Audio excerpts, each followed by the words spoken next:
Hi, I'm the Reverend Kevin Laskowski, priest in charge here at St. John's Episcopal Church in Centerville, Virginia, inviting you once again to Summer with the Psalms. Each Thursday night in August, a small gathering here in the church and online is discussing a single psalm from each of the Book of Psalms 5 collections. Last week, we discussed Psalm 46 with its famous encomium, "Be still and know that I am God." Psalm 46, however, turns out to be kind of a strange psalm. There's violent imagery depicting natural, political, and social catastrophe, but there's no apparent injury. It's depicting God as a warrior, the Lord of hosts, the Lord of armies, but there's no battle and there's no bloodshed. The battle, as we see it, happens at the turning of the morning, which is to say before battles even start. So there's no actual battle. Scholars call it a Zion song, but Zion isn't mentioned, nor is Jerusalem. Some think of it as a royal song associated with the winning of a battle for the king, or perhaps a king's coronation, but kings aren't mentioned either. It's thought of as a hymn, but it doesn't have the form that other praise hymn psalms have.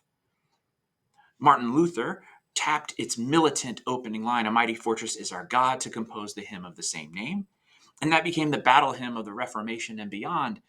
But Luther himself didn't see it as a battle hymn, a battle psalm. He called it a trust psalm. But the word trust doesn't appear there either. So it's a very strange sort of psalm that when we try and put it into a category, it resists that classification. And I think Psalm 46 captures our imagination and becomes one of my favorite psalms because of that ambiguity. The psalm encourages us, all of us, to let go of our weapons, of our technologies and ideologies of division, and even perhaps our ideas of the divine, so that we can stand confidently and peacefully in the presence of the truly holy. There's a world beyond our notions of peace, beyond our notions of kings and leadership, beyond our conceptions of the promised land, of a new Eden or a Mount Zion or a new Jerusalem.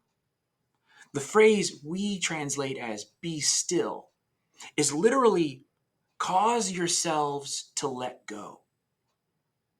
We're encouraged to hold our ideas lightly so that we don't confuse them for the truly holy, for the real thing, the God who is with us and for us always, alone exalted in heaven and on earth. Standing in that God's presence, we can afford to let our technologies and ideologies slip away through our fingers. Amid natural disaster and social catastrophe, we're reminded that the Lord of hosts, the true God, is always with us.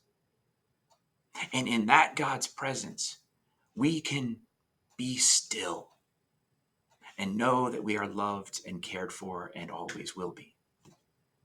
So that's Psalm 46. I hope you'll join us in 2 days on August 17th for a discussion of Psalm 80. We'll see you then.